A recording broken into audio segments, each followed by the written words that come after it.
Welcome to the channel students. तो आज की इस वीडियो से हम स्टार्ट करने वाले हैं डिटर्मिनेंट की प्रॉपर्टीज़ पर बेस्ड कुछ प्रॉब्लम्स। तो इन सभी प्रॉब्लम्स के साथ आपको डिटर्मिनेंट्स की सभी प्रॉपर्टीज़ को यूज़ कैसे करना है वो सब कुछ आपको अंडरस्टैंड हो जाएगा। तो ये हमारी एनसीईआरटी बुक में से एक्सरसाइज है 4.2, तो उसे आज हम यहाँ पर स्टार्ट करेंगे एंड वन बाय वन उसकी सभी प्रॉब्लम्स को हम सोल्व करने वाले हैं। तो प्लीज़ आप लोगों ने सभी ने साथ में ही इन सभी प्रॉब्लम्स को सोल्व करते जाना है और सभी प्रॉपर्टीज़ को अंडरस्टैंड कर लेना है, ठीक है। तो जैसे कि हमारी सबसे पहली प्रॉब्लम है यहाँ पर कि हमें इस डिटर्मिनेंट को by using the properties and without expanding, हमें डिटर्मिनेंट को एक्सपैंड किए बिना इन सभी को प्रूफ करना है। इसको हमें प्रूफ करना है इज इक्वल टू 0, ठीक है। तो स्टार्ट करते हैं इस प्रॉब्लम को। तो यहाँ पर है हमारे पास कॉलम नंबर 1 में x y z and the column number 2 में है यहाँ पर a b c and the column number 3 है x plus a and the y plus b and the z plus c. Okay, so now हम यहाँ पर कोई भी ऑपरेशन यूज़ करेंगे, कुछ ऐसा ऑपरेशन हम यहाँ पर यूज़ करेंगे कि इसका आंसर हमें 0 मिल जाए, ठीक है। तो हमने इस डिटर्मिनेंट को यहाँ पर कर लिया है ये अज्यूम, ठीक है। सो मैं यहाँ पर ऑपरेशन अप्लाई ये करने जा रहा हूँ कि C1 changes to C1 plus C2। तो हमने यहाँ पर क्या किया है कि इस C2 को C1 में हमने अब कर देना है ऐड, ठीक है, कोरिस्पोंडिंग एलिमेंट्स को। तो हमें क्या आंसर मिलेगा, ऐसा क्यों किया है ये आपको रिज़ल्ट आने के बाद यहाँ पर आइडिया हो जाएगा, ठीक है। तो हमने यहाँ पर इन दोनों को ये कर देना है ऐड, सो वी गेट, तो हमें यहाँ से क्या क्या एलिमेंट्स मिलेंगे। सो सबसे पहला बन गया x प्लस ए, ठीक है, और सेकेंड एलिमेंट क्या बन जाएगा y प्लस बी, क्योंकि C1 में हम C2 को यहाँ पर ऐड कर रहे हैं, इसको इसमें ऐड हो जाएगा और ये इसमें ऐड हो जाएगा, ठीक है। C2 एज इट इज़ ही रहने वाला है, C1 में चेंज आएगा z प्लस सी, ठीक है। C2 एज इट इज़ ही ऐसे रहेगा और C3 भी सेम रहेगा, ठीक है, no change in the C3। Okay, so we got this one. अब यहाँ पर आप लोगों ने ध्यान से क्या देखना है कि C1 एंड C3 दोनों सेम हैं, ठीक है। सो C1 एंड C3 आर और आइडेंटिकल, इनके एलिमेंट्स आइडेंटिकल हैं। तो हमने एक प्रॉपर्टी रीड की थी, उसमें हमने क्या रीड किया था, अगर कोई भी दो रोज़ या फिर कोई भी दो कॉलम्स के सभी एलिमेंट सेम हो जाएं then this determinant is equals to the 0। तो हमें कुछ करने की ज़रूरत बिल्कुल नहीं है, सिंपली वो 0 आ जाएगा। सिर्फ हमें यही एक्सप्लेन करना है साथ में, because C1 and C3 are the, ये लिख सकते हैं यहाँ पर आइडेंटिकल, ठीक है। सिंपल सी प्रॉब्लम थी, तो हमें ऐसे प्रॉपर्टीज़ को यूज़ किया और विदाउट एक्सपेंडिंग हमने इसे प्रूफ कर दिया। तो आगे चलते हैं, सेकेंड क्वेश्चन करते हैं। तो सेकेंड क्वेश्चन में भी हमें इसे 0 प्रूफ करना है, ठीक है, इस गिवन डिटर्मिनेंट को, ठीक है, by using the properties of the determinant, ठीक है। तो अब हमें यहाँ पर क्या करना होगा, तो यहाँ पर हम इसको पहले लिख लेते हैं, let determinant is equals to the, यहाँ पर है सबसे पहला element a minus B, then b minus C and the c minus A, और यहाँ पर है b minus C and the c minus A and the a minus B and then c minus A and a minus B and b minus C, ठीक है। अब यहाँ पर आप लोगों ने इससे पहले ऑब्ज़र्व करना है कि हम इसमें कौन सी प्रॉपर्टी अप्लाई करें कि ये सोल्व हो जाए। और मुझे यहाँ से ये आइडिया आ रहा है कि यहाँ पर b एलिमेंट है, इसका साइन है माइनस का, और यहाँ पर b है प्लस का, यहाँ पर c का साइन है माइनस और c है प्लस का, यहाँ पर a प्लस का है और a है माइनस का। अगर हम ये ऑपरेशन अप्लाई करते हैं, this is very very useful operation, R1 row number 1 में हम यहाँ पर ऐड करेंगे रो नंबर 2 को भी और रो नंबर 3 को भी, ठीक है। तो हमने यहाँ पर अब क्या किया है, इन दोनों रोज़ को यानी कि रो नंबर 2 को भी ऐड कर दिया इसके बीच और रो नंबर 3 को भी यहीं पर ऐड कर देना है रो नंबर 1 के बीच। तो हमें यहाँ पर क्या आंसर ऑब्टेन होगा, ठीक है। तो ऐसे बस आपको जब इसमें प्रॉपर्टी का आइडिया हो जाएगा कि कौन सी प्रॉपर्टी अप्लाई करें तो हमारे लिए सिंपल काम है। तो यहाँ पर एलिमेंट था a माइनस बी, तो उसमें ऐड हो गया सबसे पहले ये वाला एलिमेंट, ठीक है, b प्लस सी, b माइनस सी, तो ये बन जाएगा प्लस b माइनस सी।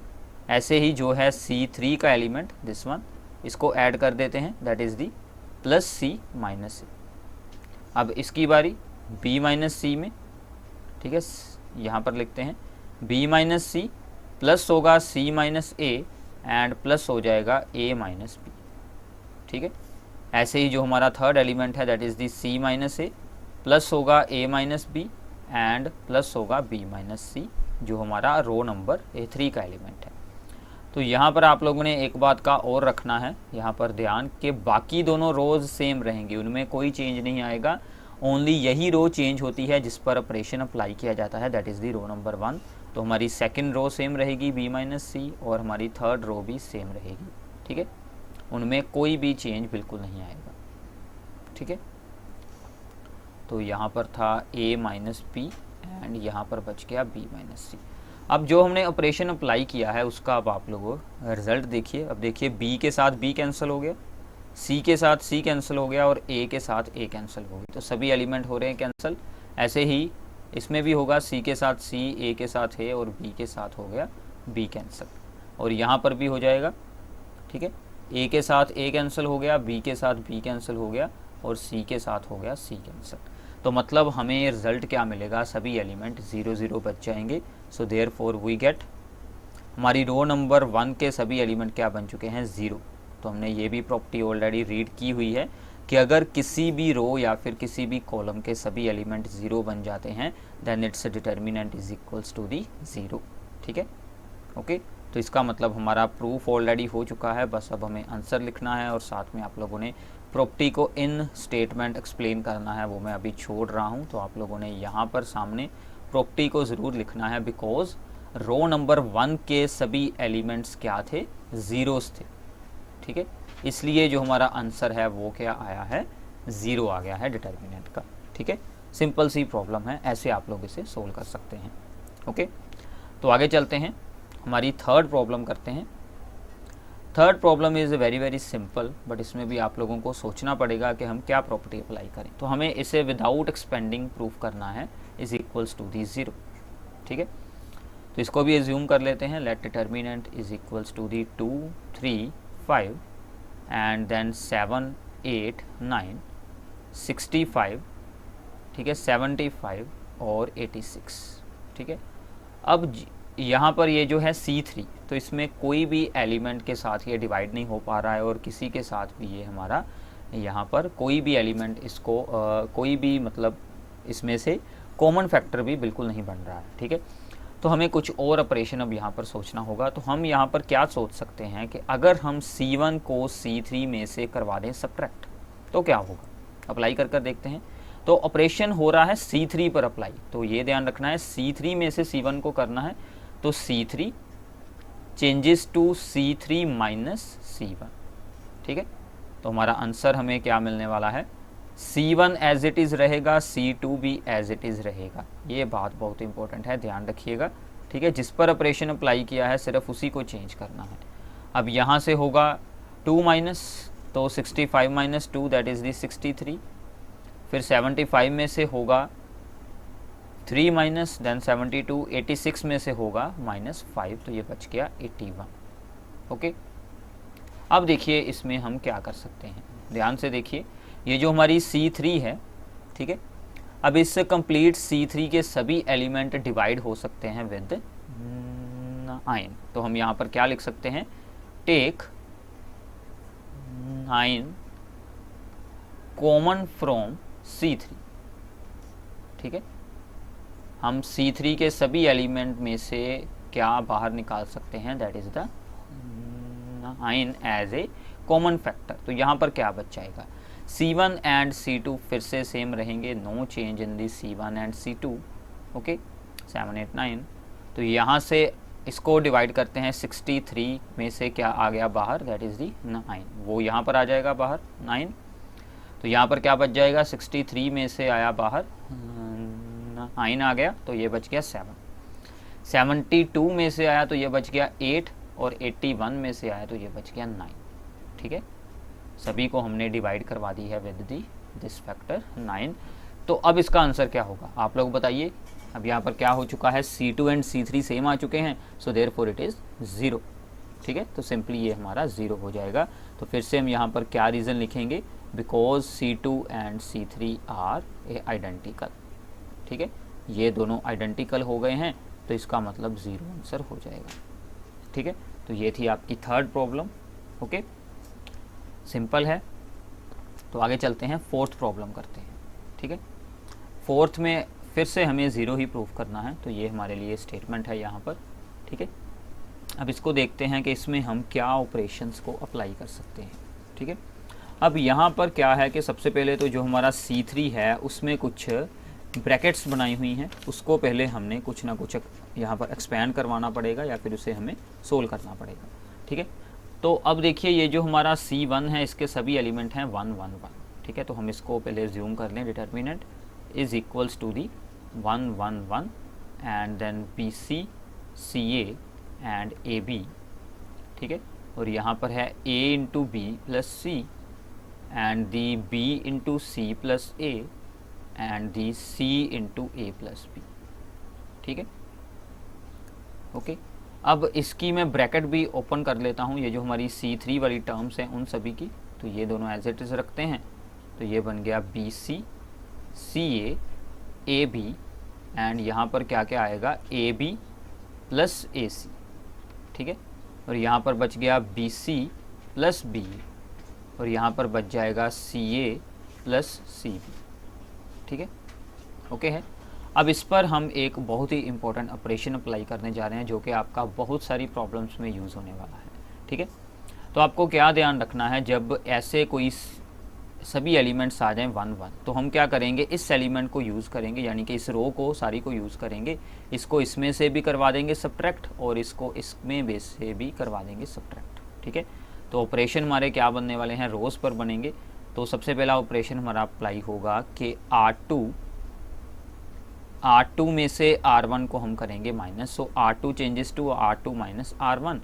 तो सेम स्टेप में ही हम R3 में से भी चेंज कर सकते हैं R3 माइनस R1। तो यहाँ पर सिर्फ आप लोगों ने एक बात का ज़रूर ध्यान रखना है कि जैसे कि अब यहाँ पर R2 पर ऑपरेशन अप्लाई हुआ है, ऐसा ना हो कि आप लोग उसी स्टेप में यहाँ पर R3 के साथ R2 यूज़ कर लें। मतलब जिस पर ऑपरेशन अप्लाई हो रहा है उसको हम किसी दूसरे ऑपरेशन में सेम स्टेप में बिल्कुल नहीं यूज़ करेंगे, अगले स्टेप में हम ज़रूर यूज़ कर सकते हैं, क्योंकि R2 में तो चेंज आ रहा है ना, तो उस चेंज हो रही हम रो को उसी स्टेप में हम बिल्कुल नहीं यूज़ कर सकते। तो R1 में कोई चेंज नहीं आ रहा तो उसको यूज़ किया जा सकता है। तो इसलिए ये दोनों ऑपरेशंस अब हम यहाँ पर अप्लाई करने जा रहे हैं, तो और इसका रिज़ल्ट देखते हैं क्या बनता है। This is very very important one. R1 हमारी सेम रहेगी 1 BC एंड यहाँ पर था हमारे पास AB एंड यहाँ पर आ जाएगा AB प्लस AC। ठीक है, अब यहाँ पर आप लोगों ने ख्याल से पूरा रिज़ल्ट देखना है कि क्या क्या आंसर आ रहे हैं। तो सबसे पहले क्या होगा, 1 माइनस 1 0, तो ये बन गया आपका 0। देन CA माइनस BC, तो ये बच गया CA माइनस BC। अब इनको करते हैं माइनस। ठीक है, अब क्या होगा, BC plus BA minus AB minus AC, तो यहाँ पर क्या आएगा, BC plus BA minus AB minus AC। ऐसे ही जो हम इसे करेंगे रो नंबर 3 में से माइनस, तो वहाँ पर क्या क्या बनेगा, दैट इज़ 0 क्योंकि 1 माइनस 1 है। देन AB माइनस BC और यहाँ पर थे CA प्लस CB, तो यहाँ से माइनस होगा AB एंड AC। ठीक है, तो आप इनके आंसर्स भी डायरेक्टली सोल्व कर यहाँ पर यूज़ कर सकते हैं। तो अब यहाँ पर देखिए क्या हो रहा है कि ये जो दोनों है यहाँ पर AB एंड BA कैंसिल और यहाँ पर हो जाएंगे AC एंड CA कैंसिल। ठीक है, ओके। और यहाँ पर अब क्या आ रहा है remaining, that is the CB minus AC।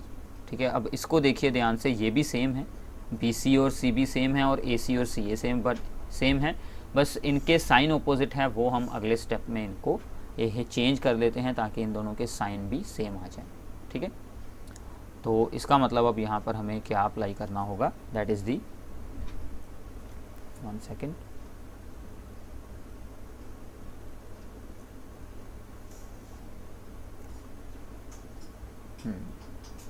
So now हमें अब यहाँ पर रिज़ल्ट मिल चुका है, that is the 1 b c, और यहाँ पर बच चुका है ए बी प्लस ए सी, और यहाँ पर है 0 0, और इन दोनों में से मैं माइनस को यहाँ पर रख रहा हूँ कॉमन, और ये बच गया बी सी माइनस सी।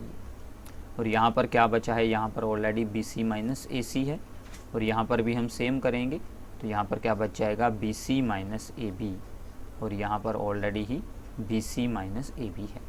ठीक है, अब देखिए क्या होगा कि जो हमारी रो नंबर 2 है, this is the row number 2।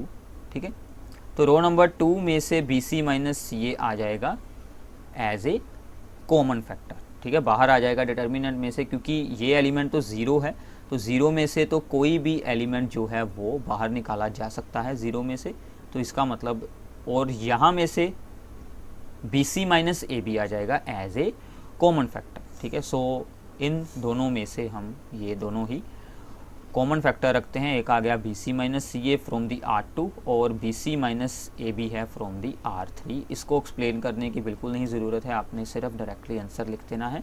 ठीक है, और ये हमारे पास क्या आ जाएगा रिज़ल्ट, यहाँ पर तो 0 की 0 रहेगी, यहाँ बच गया -1, और यहाँ बच गया 1। ठीक है, और यहाँ बच गया 0 -1 1। अब क्या आंसर आएगा आप लोगों ने खुद बताना है। ठीक है, अब क्या हुआ, R2 and R3 are the identical. अब row number 2 and row number 3 same बन चुकी हैं, इसका मतलब determinant is equal to the 0।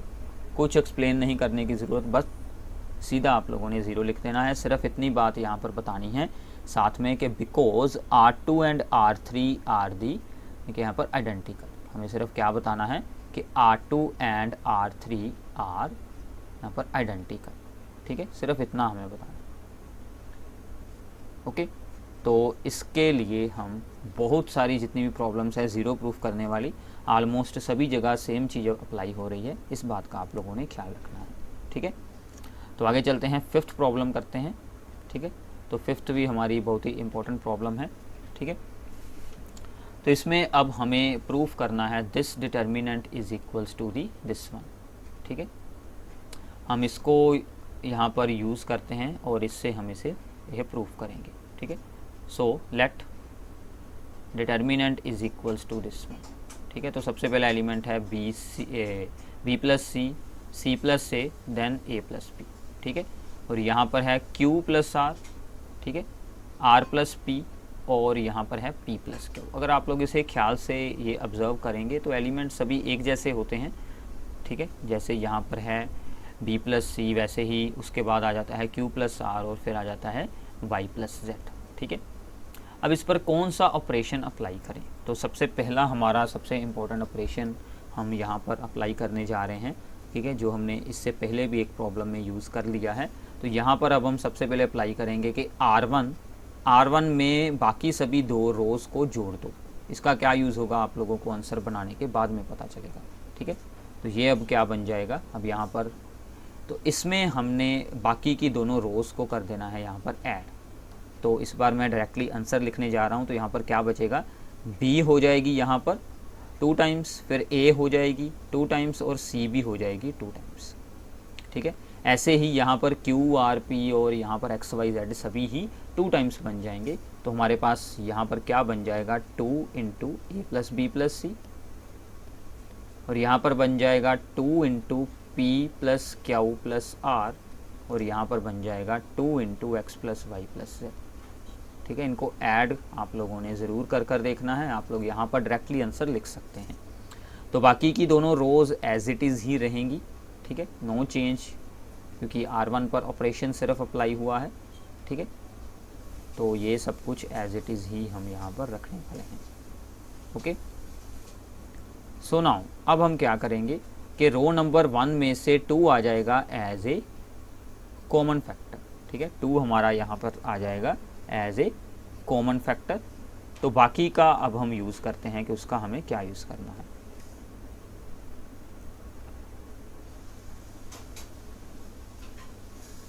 So now take 2 as a common factor from the row number 1, then हम इस पर अप्लाई करेंगे ऑपरेशंस। ठीक है, अब देखिए जो हमें प्रूव करना था ना, उसमें सिर्फ ही एक एलिमेंट था, बट यहाँ पर तो सभी एलिमेंट्स में दो दो हैं टर्म्स, तो वहाँ पर सभी एलिमेंट्स में एक एक टर्म थी। मतलब जैसे यहाँ पर है c plus a, r plus p है, इन सभी को हमने यहाँ से हटाना पड़ेगा। ठीक है,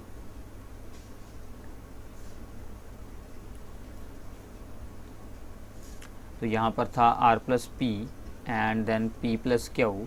ठीक है, और यहाँ पर था जेड प्लस एक्स और यहाँ पर था एक्स प्लस वाई।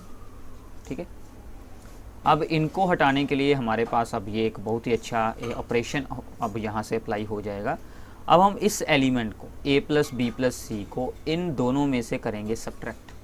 अब उसका क्या होगा फ़ायदा कि यहाँ से c प्लस ए हट जाएगा और यहाँ पर क्या बच जाएगा माइनस बी, और यहाँ से क्या रिमूव हो जाएगा, यहाँ से रिमूव हो जाएगा हमारा a प्लस बी और यहाँ पर क्या बच जाएगा ओनली माइनस सी।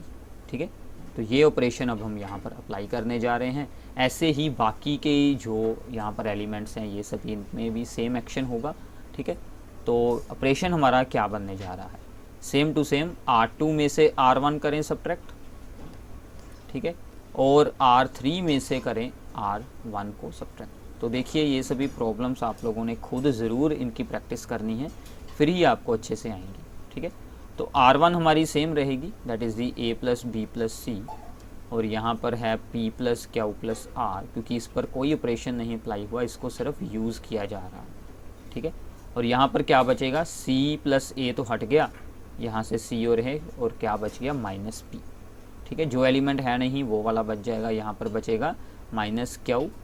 ठीक है, और यहाँ पर बचेगा माइनस वाई। ऐसे ही अब यहाँ पर करते हैं, थर्ड में था यहाँ पर a प्लस बी, तो क्या बचेगा माइनस सी, यहाँ पर बचेगा माइनस आर और यहाँ पर बचेगा माइनस जेड। ठीक है, ओके है, यहाँ तक तो हमारा प्रूफ होने जा रहा है बस। ठीक है, अब हमें क्या करना है, अब हमें रो नंबर 1 में जो है यहाँ पर 3 टर्म्स हैं सभी एलिमेंट्स में, उनको हटाना है। ठीक है, मतलब अब हमें यहाँ से इनको हटाना है, b प्लस सी को, यहाँ से हटाना है q प्लस आर को, और यहाँ से हटाना है y प्लस जेड को।